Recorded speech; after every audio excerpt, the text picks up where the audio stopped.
Welcome back. New York Governor Andrew Cuomo appearing to take a victory lap as he promotes the launch of his new book, quote, Leadership Lessons from the COVID-19 Pandemic.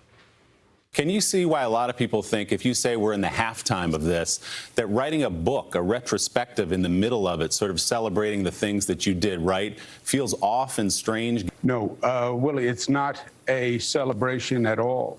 The game isn't over. Well, here's the thing. Parts of New York City just re-entered lockdowns.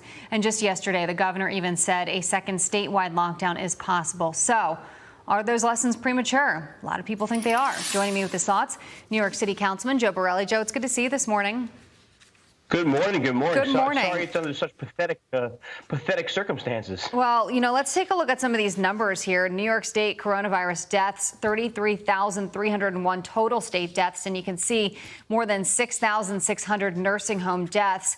A lot of people do take issue with a book like this. Do you? Well, they certainly should. I mean, given those numbers, we saw more deaths than the entire country of France. I mean, an entire largely populated European country, New York State still had more deaths. And the part that's so insulting is that as people were still dying, as people were still getting sick, as the uncertainty continued and businesses were closing, this was a guy who used that moment not only to take, contemporaneous notes for a future book, but he was actually glad-handing publishers, shopping for agents, writing this book, and doing the work. This is in the thick of this pandemic when we lost more people, again, more than any other state easily, but more than places like France and Spain. It's upsetting. It's troubling. I don't think there needs to be a boycott necessarily, because given his last book sales of only about 3,000 copies, it doesn't seem like people are really interested in him as an author to begin with.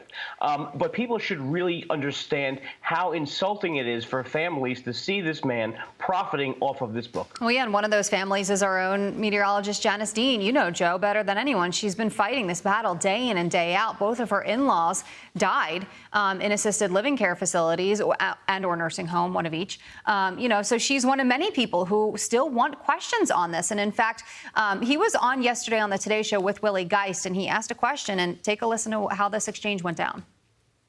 What have you learned, as you write about in the book, about the early stages that you can apply to later? For example, was it a mistake to send those COVID-positive patients back into nursing homes?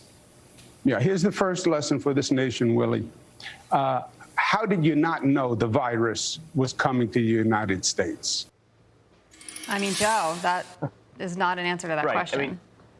And this is why he's dodging for so long, that he has people like the incredible Janice Dean, who's up in Albany every weekend on her time off, meeting with legislators, hosting rallies, and raising awareness about Governor Cuomo. Think about it. We're talking about what every governor could have done better, say, to prevent loss of life.